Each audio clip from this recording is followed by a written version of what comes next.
বাজে সকাল 5:30। এটা হচ্ছে বানগঙ্গা মোড়। 2 কিলোমিটার হেঁটে এসেছি এখানে অবধি, এখনো 10 কিলোমিটার আমাদের হেঁটে যেতে বাকি। ভালো কিছু পেতে গেলে একটু কষ্ট সহ্য করতে হবে। এত হেঁটে নিয়েছে ও, জুতো খুলে গেছে ওর। যারা একটু মনে জোর আছে তাদের কাছে এটা কোনো ব্যাপারই না। চোখে দেখেছি, যা দর্শন করেছি, আমি ভগবানকে পেয়ে গেছি। চলো এখান থেকে এবার যাত্রা শুরু করা যাক।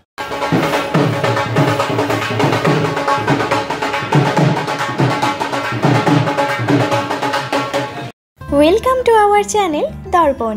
আজকের এই ব্লগটিতে আমরা আমাদের বৈষ্ণব দেবী যাত্রার অভিজ্ঞতা সহ সমস্ত তথ্য শেয়ার করতে চলে এসেছি।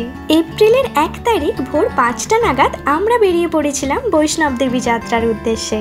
হোটেলের সামনে থেকেই ভাগ্যক্রমে একটা অটো আমরা পেয়ে গিয়েছিলাম। এখন বাজে সকাল 5:30, ওই 5:40 নাগাদ আমরা এখানে পড়ছি, মানে যে পরিচয়পত্র যেটা বৈষ্ণোদেবী যাওয়ার পথে নিতে হয়, যে পাচ্ছি মানে পরিচয়পত্র, সেটা নিতে এসেছি। এই যে এখানে আমাদের অটো যে ড্রাইভার আছে উনিই নিয়ে এলেন। এখানে লাইন কম আছে, তো এখান থেকে আমরা পড়ছি নিয়ে বানগঙ্গা মোড়ে যাব। বানগঙ্গা মোড় থেকে তারপর হাঁটা শুরু করব। তো এখন আমরা লাইন দেব পরিচয়পত্র নেওয়ার জন্যে। চলো দেখতে থাকো। বৈষ্ণব দেবী যাত্রার আগে একটি পরিচয়পত্র বা RFID কার্ড নিতে হয়, যেটি নেওয়ার জন্য এই যাত্রী পার্চি কাউন্টারে যেতে হয় এবং এই কার্ডটির জন্য আধার কার্ডের 1 কপি জেরক্স জমা দিয়ে কাউন্টার থেকেই এই ID কার্ডটি সংগ্রহ করতে হয়।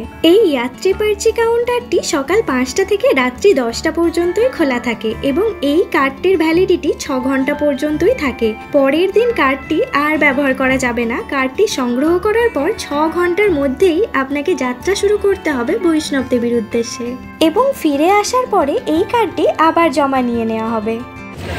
এখনো পুরোপুরি ভোর হয়নি, সবে ভোর হচ্ছে। পর্চি নেওয়া হয়ে গেছে, এবার আমরা যাত্রা শুরু করব মাতাজির কাছে।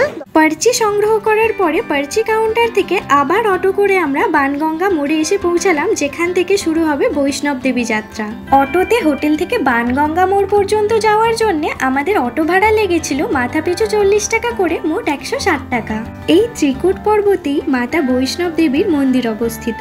দেবী দুর্গার 108টি শক্তিপীঠের মধ্যে এটি অন্যতম একটি।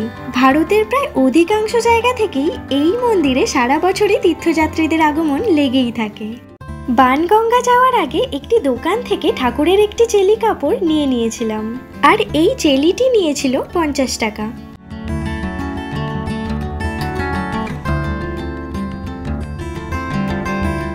মাথায় বাঁধার জন্য এগুলো নিয়েছিল 5 টাকা করে। এখানেই লাঠিগুলো নিয়ে হাঁটার জন্য এক একটি 20 টাকা, এবং ফিরে আসার পথে এই দোকানটিতে এগুলি রিটার্ন করলে 10 টাকা করে ফেরত দেবে। এরপর আবার আমরা অটোয় চেপে বানগঙ্গা মোড়ে এসে পৌঁছালাম। বৈষ্ণো দেবী যাওয়ার জন্য 2টি পথ রয়েছে, একটি পুরনো রাস্তা যেটি বানগঙ্গা মোড়, এবং নতুন পথটি তারাকোট মার্গ। এই 2টি পথ ধরেই যাত্রা শুরু করা যায়।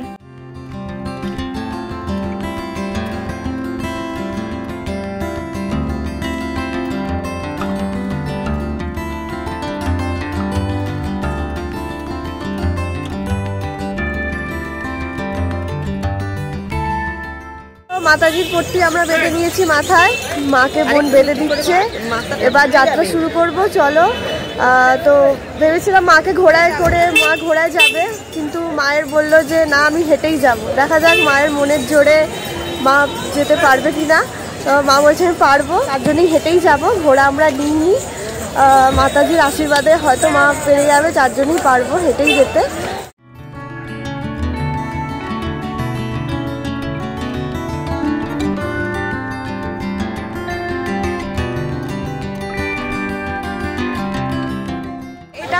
বানগঙ্গা মোড়, এটা হচ্ছে পুরনো রাস্তা, একটা নতুন রাস্তাও আছে। তো আমরা পুরনো রাস্তা দিয়ে হাঁটা শুরু করব, আপনাদের সাথে নিয়ে আমরা হাঁটা শুরু করছি। এখানে এটা হচ্ছে ফিশকিং পয়েন্ট, দেখা যাচ্ছে ফিশকিং পয়েন্ট। এখান থেকেই আমরা স্টার্ট করব হাঁটা। চলো এখান থেকে এবার যাত্রা শুরু করা যাক।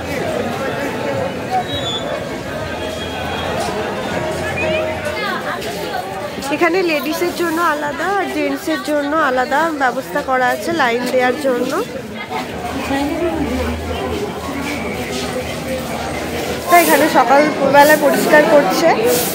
রাস্তা এখানে ভালোই পুরো সেট করা আছে, এরকম সেট করা আছে, কোনো রকম রোদ বা গরম লাগবে না, তার জন্য খুবই এমনি ব্যবস্থা ভালো। তবে ভিড়টা খুব বেশি, এই রাস্তা দিয়ে অনেক ঘোড়া তো যাতায়াত করে। নতুন রাস্তাও আছে, নতুন রাস্তাটা অনেকটা ফাঁকা, কিন্তু ওখানে অনেক এখানে যে সুবিধাগুলো পাওয়া যাবে নতুন রাস্তায় সেই সুবিধাগুলো পাওয়া যাবে না। ঘোড়া, পিট্টু গাড়ি এখানে সব ব্যবস্থা আছে। এখানে ভিতরে প্রচুর দোকান আছে, এখান থেকে আপনারা লাঠি সব কিছু নিয়ে নিতে পারেন।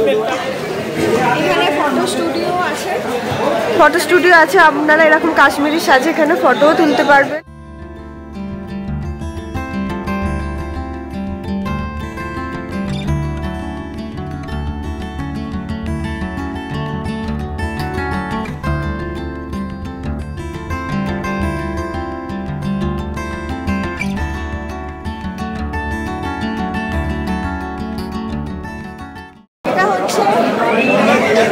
অনলাইন বুকিংয়ের জন্য এখানে পালকি আছে, পিট্টু আছে, আর ঘোরার জন্য অনলাইন যে বুকিং হয় বা এখান থেকেও বুকিং করা যায়।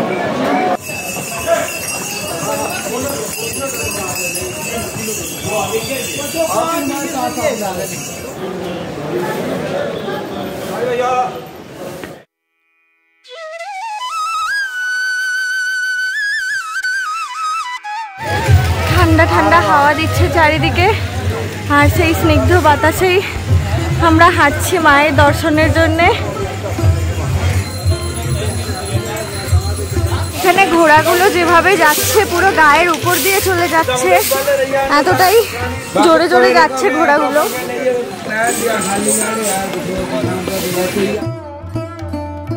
তবে আমি প্রেফার করব মায়ের দর্শনের জন্য হেঁটে যাওয়াটাই সব থেকে ভালো। কত বয়স্ক লোকেরা হেঁটে হেঁটে যাচ্ছে, হ্যাঁ, আর আমরা যদি ঘোড়ায় যাই, ঘোড়াগুলোকে দেখেও কষ্ট লাগছে, ওদের যেভাবে মারতে মারতে নিয়ে যাচ্ছে। যাই হোক, ওদেরও ওটা জীবিকা, হ্যাঁ, সবাই সবার জীবিকার জন্য তো করছে।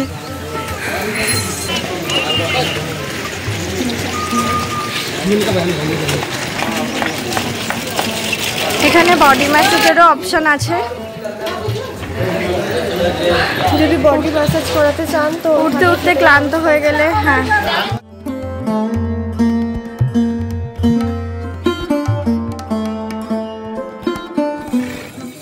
বৈষ্ণো দেবী যাত্রার পথে বেশ কিছু সুন্দর মন্দিরও চোখে পড়বে।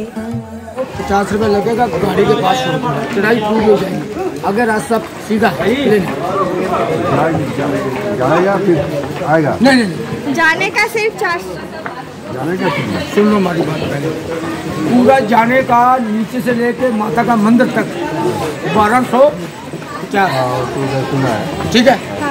और चढ़ाई के लिए जहाँ से गाड़ी जाता है, ठीक है, यहाँ से 7 किलोमीटर उसका लगेगा 750।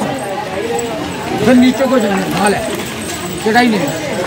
ঘোড়াওয়ালাকে জিজ্ঞাসা করলাম, যাওয়ার বলছে 1250, আসার 1250, মানে টোটাল যাওয়া আসা মিলিয়ে আপ ডাউন মিলিয়ে 2500 পড়বে ঘোড়ায়। বিশাল অনেক টাকা নিয়ে নিচ্ছে, অনেক। তো আমার মতে মনে হয় হেঁটে যাওয়াটাই বেস্ট, হেঁটে যাওয়াটাই ব্যাপার। মায়ের একটু কষ্ট হচ্ছিল, ভাবলাম যে ঘোড়ায় তুলে গায়ের উপর দিয়ে চলে যাচ্ছে, যেভাবে এরা বলছে ঠিকঠাক লাগছে না, হয়তো কিছুটা রাস্তা নিয়ে গিয়ে এরকম বলবে। এছাড়াও এখানে হেলিকপ্টারে অনলাইনে বুকিং করার ব্যবস্থাও আছে, তবে ভবন পর্যন্ত যাওয়ার জন্য সেটি মাথাপিছু 2100 টাকা এবং আসার জন্যও 2100 টাকা।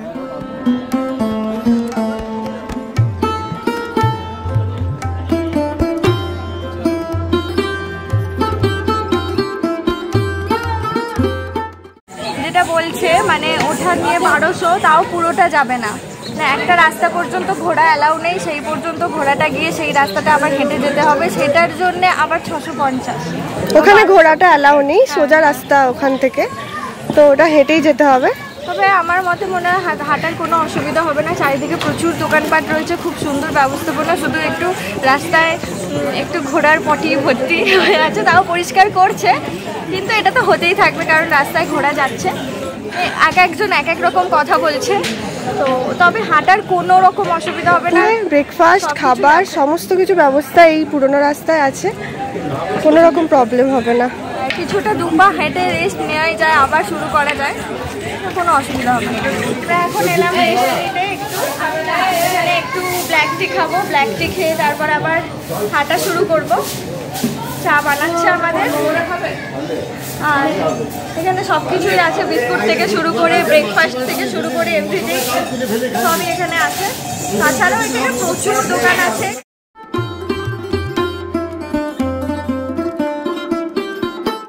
এখানে ব্ল্যাক টি 15 টাকা এবং মিল্ক টি 20 টাকা করেছিল। দুটো ফ্রুটি নিয়ে নিয়েছি, আমাদের এনার্জি ড্রিঙ্ক। চা খেয়ে আবার আমরা হাঁটা শুরু করেছিলাম।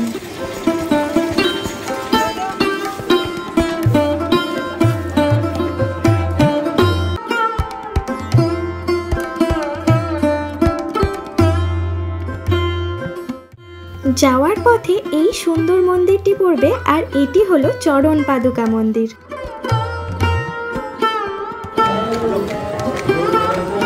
এটা কাটরা শহর তো।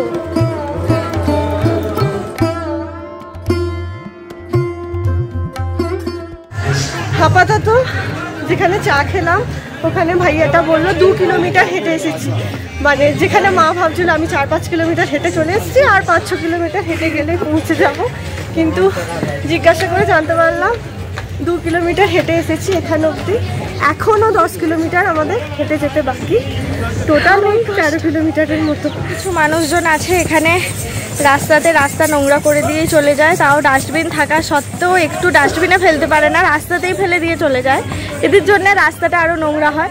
এগুলো করা উচিত না, সিরিয়াসলি খারাপ লাগে, এগুলো পরিবেশ আরও নষ্ট হয়ে যায় এই জন্যে।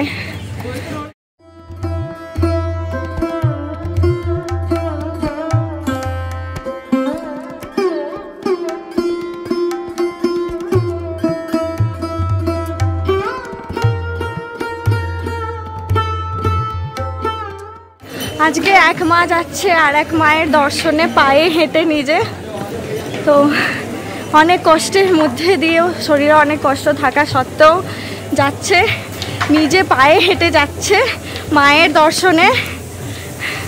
তো এটা সত্যি অনেক বড় ব্যাপার যে ওই বয়সে এতটা হেঁটে উঠছে, অনেক কষ্ট নিয়ে মনের জোরে যাচ্ছে।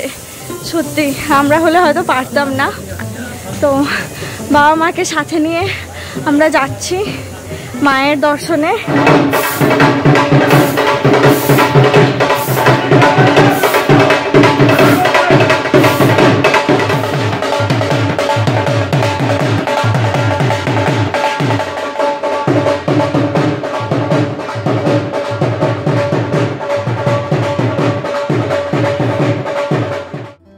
আস্তে আস্তে ভোর থেকে সূর্যের ঝলমলে আলো দেখা গেল। পুরনো রাস্তায় খাবারের দোকান, ঔষধ, পানীয় জল, ওয়াশরুম সবকিছুরই সুন্দর ব্যবস্থা রয়েছে। তাই ফ্যামিলি নিয়ে এলে পুরনো রাস্তা দিয়েই যাত্রা করা ভালো, কারণ নতুন রাস্তায় ঘোড়া, দোকানপত্র কোনো কিছুরই ফ্যাসিলিটি পাওয়া যাবে না।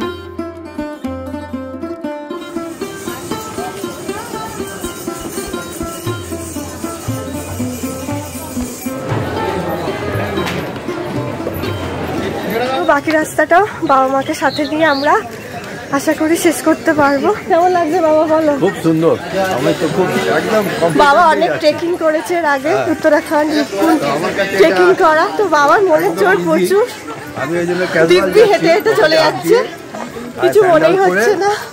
স্যান্ডেল পরে পকেটে হাত দিয়ে আমি যাচ্ছি, আমার কোনো ব্যাপারই না। যারা একটু মনের জোর আছে তাদের কাছে এটা কোনো ব্যাপারই না, অনায়াসেই চলে যেতে পারবে। তো আমার তো খুব ভালোই লাগছে। বলো কেমন লাগছে? দেখতে গেলে একটু কষ্ট উপভোগ করতেই হবে, ভালো কিছু পেতে গেলে একটু কষ্ট সহ্য করতে হবে। ভালোই লাগছে, একটু কষ্ট তো হবেই ভালো কিছু উপভোগ করলে। একদমই তাই। তো মায়ের ভালোই লাগছে, মায়ের মনের জোরে মা উঠবেই আজকে, মাতাজির দর্শন করবেই, অনেক মনের জোর মায়ের, পারবেই।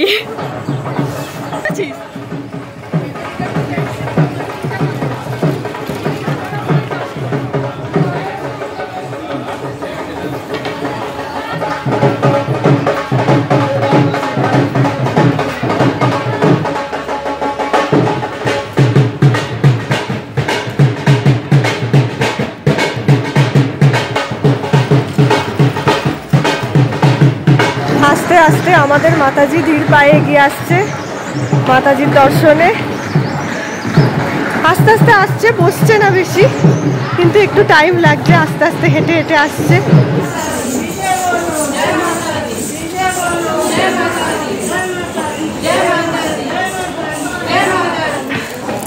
এনার্জি ড্রিঙ্ক নিচ্ছে, এনার্জি ওর কমে গেছে, ওই জন্য এবার এনার্জি ড্রিঙ্ক নিতে নিতে উঠবে। এটা শর্টকাট রাস্তা।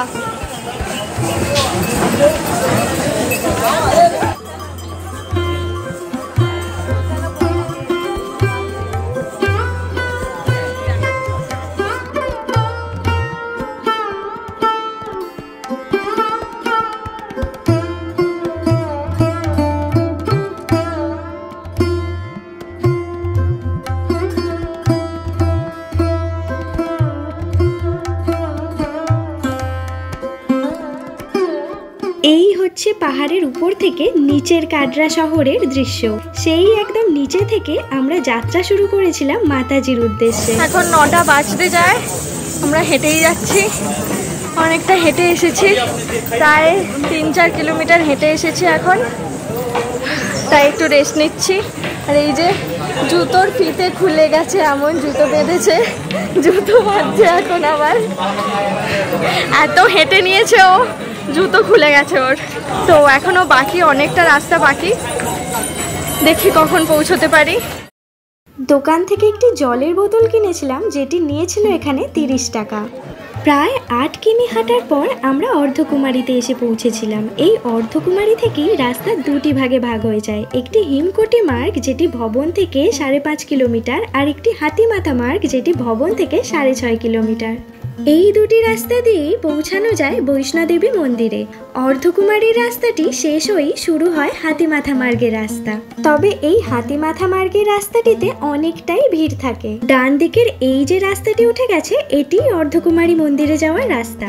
আপনারা যদি অর্ধকুমারী মন্দির দর্শন করতে চান, তাহলে হাতে একদিন বেশি সময় নিয়ে আসাই উচিত হবে।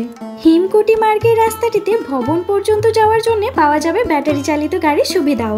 এই গাড়ি ভাড়া মাথাপিছু 354 টাকা করে। তবে গাড়িগুলি প্রত্যেক সময় অ্যাভেলেবেল থাকে না, কিছু ঘন্টা ছাড়া ছাড়া ভবন পর্যন্ত গাড়িগুলি যায়। আর সবসময় যে টিকিট পাওয়া যাবে তারও কোনো নিশ্চয়তা নেই। গাড়িগুলি সকাল 8টা, 10:30, 1:30 এরকম টাইমে ছাড়ে। হেঁটে যাওয়ার জন্য এই হিমকোটি মার্গের রাস্তাটি খুবই সুন্দর ছিল, পরিষ্কার পরিচ্ছন্ন এবং ঘোড়ার উপদ্রব ছাড়া। শুধুমাত্র ব্যাটারি চালিত গাড়ি আর পিট্টু এই রাস্তা দিয়ে যাতায়াত করে। বৈষ্ণোদেবী যাওয়ার পথে এই রাস্তায় যাত্রীদের জন্য সর্বক্ষণ অ্যাম্বুলেন্সের ব্যবস্থাও রয়েছে।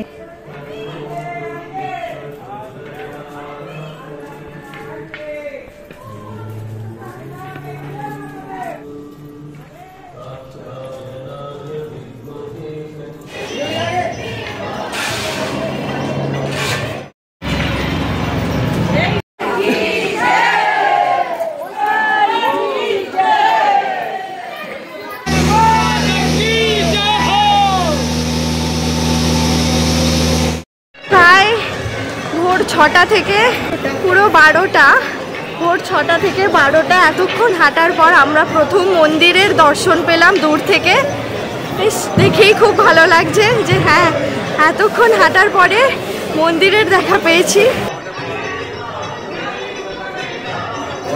ফাইনালি মন্দিরে চলে এসেছি। দেখতে পাচ্ছি মানে মন্দিরটা এটাই অনেক শান্তি।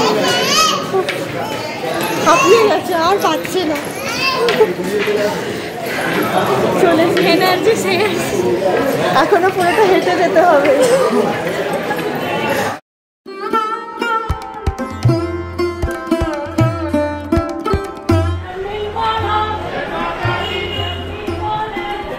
হনুমানের উপদ্রবও কিন্তু এই রাস্তায় প্রচুর রয়েছে, যখন তখন যাত্রীদের হাত থেকেই খাবার নিয়ে চলে যাচ্ছে।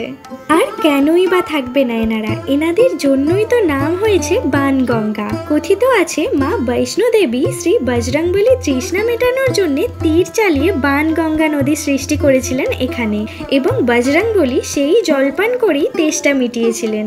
আর এই জন্যই নাম হয়েছিল বানগঙ্গা। ওই মেয়েকে সাথে নিয়ে আর স্বামীকে সাথে নিয়ে আমার মা হেঁটে হেঁটে মায়ের আশীর্বাদে আসতে পেরেছে। মায়ের সত্যি মনের জোর অনেক। মায়ের মতো বয়সে হয়তো আমরা দুজনে পারতামই না এতটা হেঁটে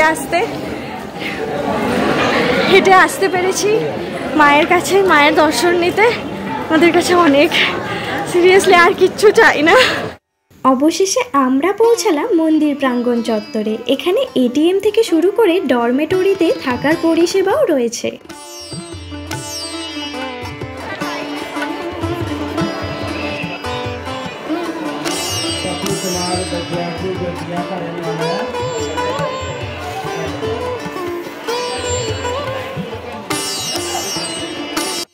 এই স্কাইওয়াকটির মধ্যে দিয়েই মন্দিরের ভিতরে প্রবেশ করার ব্যবস্থা করা হয়েছে এবং স্কাইওয়াকের ভিতরের যে দৃশ্য তা প্রায় চোখ জুড়ানো বলতে গেলে।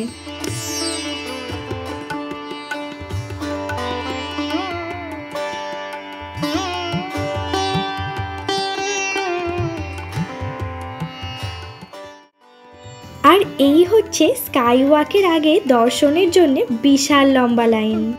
মন্দিরের ভিতরে যাত্রীদের জন্য ভোগ খাওয়ার ব্যবস্থাও রয়েছে, তবে সেটি সকালের দিকে একটি নির্দিষ্ট টাইমে। বৈষ্ণোদেবী মন্দিরে আরেকটু উপরেই রয়েছে মহাদেব কাল ভৈরবের মন্দির, আর এই মন্দিরে যাত্রীদের যাওয়ার জন্য রোপওয়ের ব্যবস্থাও করা রয়েছে, যার মূল্য মাথাপিছু 100 টাকা করে। বৈষ্ণোদেবী মন্দিরে এখন লকারি ব্যাগটা রাখবো, রেখে তারপর দর্শন করব। আপনাদের দেখাতে পারবো না বাকিটা, কারণ এখানে কিছুই অ্যালাউ নয়, সবাই লকারে জমা রেখে দিতে হবে। তো আমরাও ফোন, ঘড়ি, কিছু যেগুলো চামড়া জিনিসপত্র আছে সব জমা রেখেই ঢুকবো, এগুলো অ্যালাউ নয়। এখন দাঁড়িয়ে আছি লকারের লাইনে, প্রচণ্ড লাইন পড়ে গেছে, ভিড়ও প্রচুর হয়ে গেছে, লাইনও পড়ে গেছে।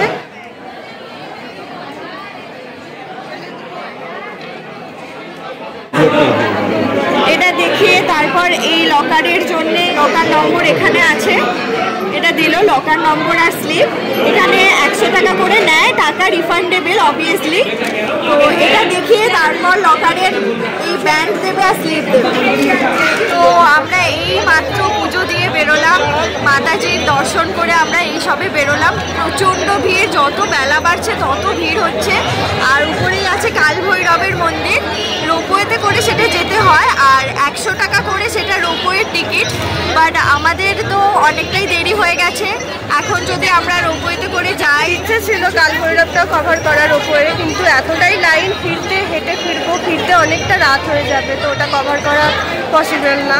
হ্যাঁ, এখন রোপওয়েতে করে গেলে আমরা আদ্রাতে ফিরতে পারবো। যা দর্শন করেছি বৈষ্ণব দেবী, যা দেখেছি, মানে মন্দিরের ভিতরে যা দর্শন করে বোঝাতে পারবো না, সেই ফিলিংসটা মানে সত্যি অসম্ভব সুন্দর, সেটা বলে বোঝানো যাবে না। আলাদাই শান্তি সত্যি, মানে আমি যা চোখে দেখেছি, যা দর্শন করেছি, আমি ভগবানকে পেয়ে গেছি। আর আমার মনে হয় কাল ভৈরবে না যেতে পারাটা আমার মনে কোনো আক্ষেপ নেই, কারণ প্রত্যেকটা পাহাড়েই ভগবান বিরাজমান। তো আমার কোনো আক্ষেপ নেই কাল ভৈরবে যেতে পারিনি বলে, কিন্তু যা দেখেছি, যা চক্ষু দর্শন করেছি, অসম্ভব সুন্দর। দেবীর দর্শন করে প্রায় 3:30 নাগাদ আমরা আবার যাত্রা শুরু করেছিলাম কাটরাতে ফেরার উদ্দেশ্যে। ফেরার পথে এই মহাশয়কে দেখতে পেলাম কোনো যাত্রীর থেকে ওয়াইপসের প্যাকেটকে খাবারের প্যাকেট ভেবে কেড়ে নিয়েছে। আবার হিমকোটি অবধি এসছি, মানে অর্ধকুমারী, এটা অর্ধকুমারী অবধি 3:30 থেকে হাঁটা শুরু করেছিলাম। 3:30 পৌনে 4 হবে, মানে দর্শন করে বেরিয়ে এখন এই 6টা বাজে। 5.5 কিলোমিটার হেঁটে চলে এসেছি, বাট আসার সময় জান বেরিয়ে গেছে, পায়ে হাতে চলে এসেছে, পায়ের অবস্থা খুব খারাপ। উপরে ওঠার থেকে বেশি নামাটা বিশাল কষ্টের, নামার সময় আরও বেশি পায়ে পেন হবে, অসম্ভব কষ্টের। বাট যা দেখেছি জন্মান্তরেও ভুলবো না, অসাধারণ।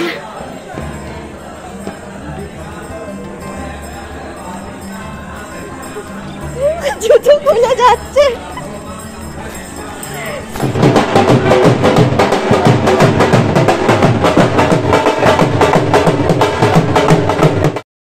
কাটরাতে ফেরার পথে আমরা দুজনেই ম্যাগি খেয়েই ডিনারটা সেরে নিয়েছিলাম, আর দাম নিয়ে কী বা বলবো, 1 প্লেট, তাও আবার 50 টাকা। আমাদের বৈষ্ণোদেবী যাত্রা শেষ হলো, এখন বাজে 9:47, আর আমরা এই সবে বানগঙ্গা মোড়ে এলাম। এখান থেকে অটোয় করে এবার হোটেলে যাব। ওই যে সেই উপরে উঠেছিলাম, সেই ভোর 6টায় হাঁটা শুরু করেছিলাম, এখন রাত 9টা বাজে। প্রায় 26 কিমি আপ ডাউন নিয়ে হাঁটলাম, আর নেই পা জাস্ট জুতো খুলে হাঁটা হয়েছে। এলাম পুরো হাতে করেই এলাম, মানে এটা অ্যাকচুয়ালি কেদারনাথেরই সমান। মানে আমি ভেবেছিলাম খুব ইজি, রাস্তা সুন্দর, বাট না, ফেরার সময় সেটা ফিল করেছি কেদারের মতোই সেম। আর প্রচণ্ড কষ্ট কষ্ট যাওয়া আসা হেঁটে খুব টাফ একটু। তো আমাদের অবস্থা দেখে বুঝতেই পারছো, আর মানে কথা বলার মতো অবস্থায় নেই।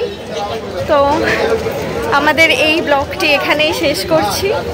পরের ব্লগ আসছে শ্রীনগরের। পরের ব্লগ তোমরা দেখতে থাকো। ভালো থেকো, সুস্থ থেকো।